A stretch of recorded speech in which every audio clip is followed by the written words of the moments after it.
Hey everyone, this is Norman McFadden. How y'all doing today? Yeah, I wrote 4 books. I wrote Legend of Leaper Hollow, and it's got the Adventure of Little Mac in both of them, 1 and 2.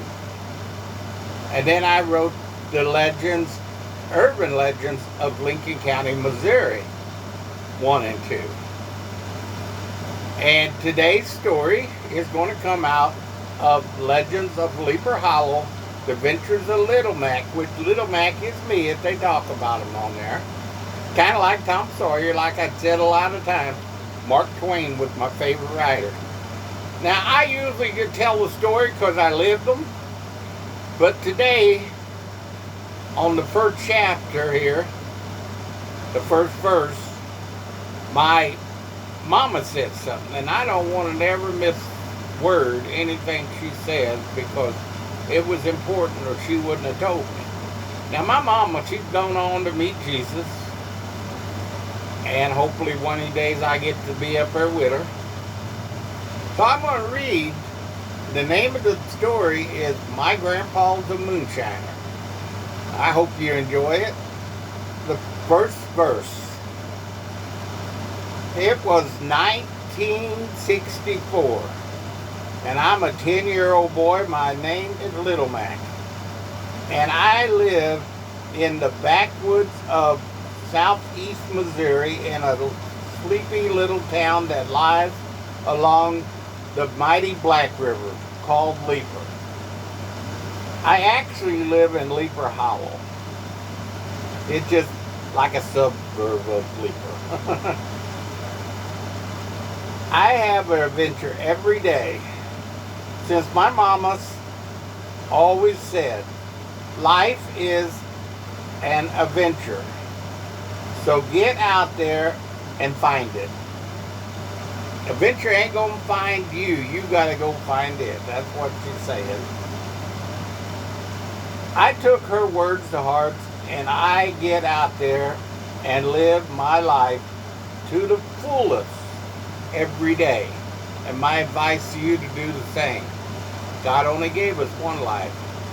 Let's live it to the fullest every day. Alright. It's Saturday morning. My cousin Junior stayed Friday night with me, and it's Saturday morning. You know, cousin Junior, he wasn't just my cousin. He was my friend. And, you know, a lot of times you can't say that because you can choose your friends, but you can't choose your family. But he was my friend, too. But it was time for Cousin Junior to get up. So I put both of my feet right against his back, and I shoved as hard as I could, and boom! He hit the floor. I started laughing at him. He looked up from the floor from where he landed. He said, "Why'd you do that for?" I couldn't do nothing but laugh. And he looked at me and said, "Oh, I guess it is a little funny." And he started laughing too. He said, "All right, Little Mac, what we got planned for today?" I said, "You don't worry about it. We're going to have adventure today." I said, "We got to get out of this house without waking anybody up. So get dressed." So we both got dressed, and we tippy-toed through the front room and went into the kitchen. We got food out of the refrigerator. Wrote a note for Mom, and we said we're going down to Grandpa's. Now, that's not a lie. That's where we was going. I've been stripped the truth a little bit when you hear the story, but we wasn't lying. We was going down Grandpa's. So we went down Grandpa's, and I said, we're going to hide in these bushes here and watch the back door. And I said, when Grandpa comes out, we're going to follow him back to his moonshine still. There've been people in this whole county wanting to know where his still is. There was a couple found it, but Grandpa found them, and they didn't make it out. They're buried up by the water tower. So Grandpa always carried a double-barrel 12-gauge with him. So it was about 6:30. We sat there till about 7, and finally the back door of the house came open. We gawked out of bushes trying to see who it was. It was Grandma. Grandma went out to the chicken house and was gathering some eggs. Now I knew she was giving them eggs for Grandpa. Grandpa would not eat anything that's set on the shelf. It had to be fresh picked or fresh laid or fresh killed. He wouldn't eat leftovers. That's how picky he was.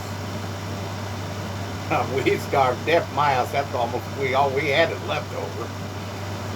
But we sat there. She went back in the house, and oh man, 2 10-year-old boys sitting there in the bushes, bored, waiting for somebody to come out. Another 30 minutes, the door came open, but we were ready to give up. This time it was Grandpa. Grandpa had a big old tow sack. You could tell it was empty. Threw up over one of his shoulders, and he had a double-barrel 12-gauge in the other hand. And he headed up towards the woods. Oh, we knew where Grandpa was going. So we stayed far enough behind him so he couldn't see us. We was hoping. He went up big old hill behind his house, went down, went up another big old hill, went down. 3 hills he went up and down. And he came to this creek running down through there on the 3rd hill in the valley. And he started following that creek up the valley. So we stayed behind him. We kept an eye on him. And he got right at the end of the valley. And you know that whole creek, that creek ran out under the hill. It just run right out under the hill. And I'd heard about that before.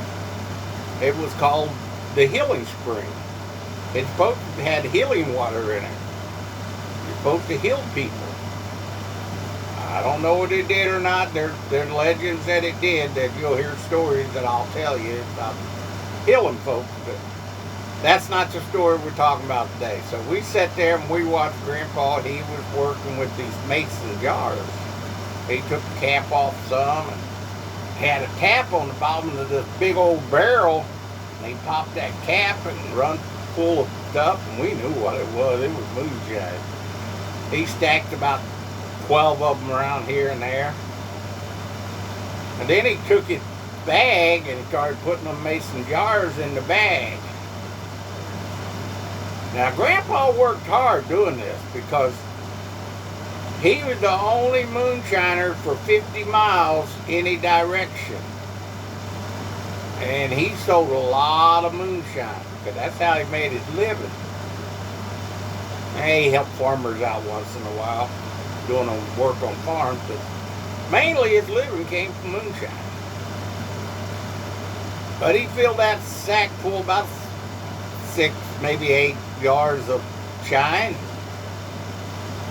Went over and grabbed his gun from where he leaned against the tree and threw the bag over his shoulder, and down the creek he went. We just sat there until he went out of sight. Then we went over to the moonshine still by the spring. Junior said, what are we going to do? Are we going to drink some of this? I said, you think we followed him all the way up here to just look? Yeah, we're going to drink some of this. He said, well, who's going to go first? I said, you got a penny? And he dug in his pocket, pulled out 2 pennies. I said, we just need one. And we flipped it up there. I flipped it up in the air. And I said, call it. He said, head. I caught it, flipped it over my hand. I said, well, it's head. You drink first. He said, you're not going to drink, are you? He took the cap off and smelled it.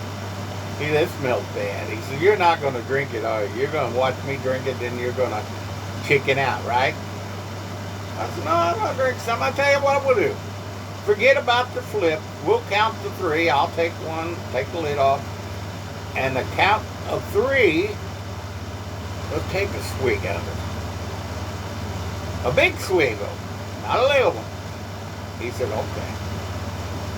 So I said 1, 2, 3, and we turned that mason jar up, and we drunk a big old swallow of that. And we had to swallow it quick because it was burning our mouth.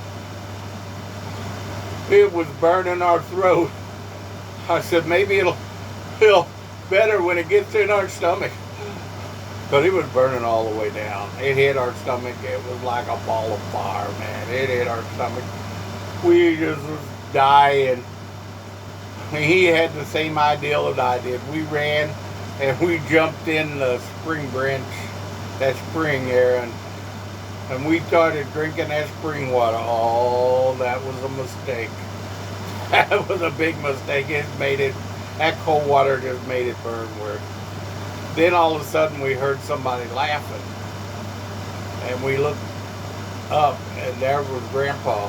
And to my surprise, he had his double-barreled shotgun pointed right at us.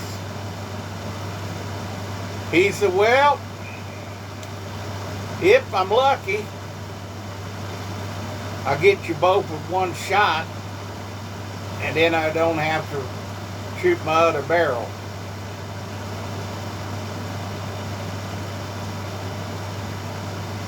My grandpa's gonna shoot me? I thought in my head.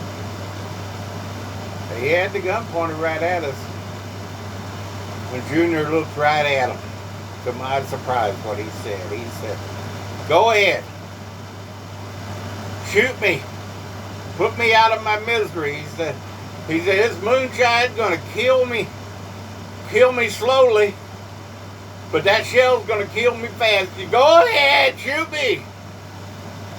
And you know, to my surprise, Grandpa pulled the trigger, and the gun went click. Junior fell back in the water when it clicked. He said, I'm not dead. Grandpa started laughing. He said, I'm not going to kill you. He said, matter of fact, he said, you know the presents I give you on Christmas and your birthday?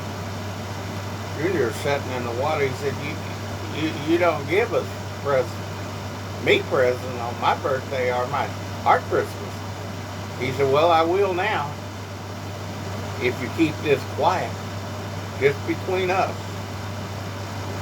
And he said, I got a $5 bill here for each one of you. And I'll walk you over to the store. You can buy anything you want with it if you just don't mention this to no one. So we said, deal. And he walked us up to the Leaper after we got out of them dumb woods that took forever. And we bought candy and soda, and we ate so much, and we found out one thing. Candy and soda does not go good on moonshine. Oh, we got so sick, we puked, we throwed up all over the place. Mom thought we had a virus, but what we had was the moonshine flu. But, you know, me and Junior went back here about a month later, and the moonshine still was gone. Wasn't there no more. I guess kinfolks, when it comes to moonshine, can't trust kinfolks.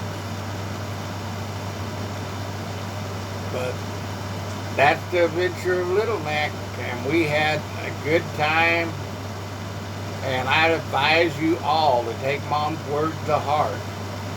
Life is an adventure. Get out there and find it. God bless y'all.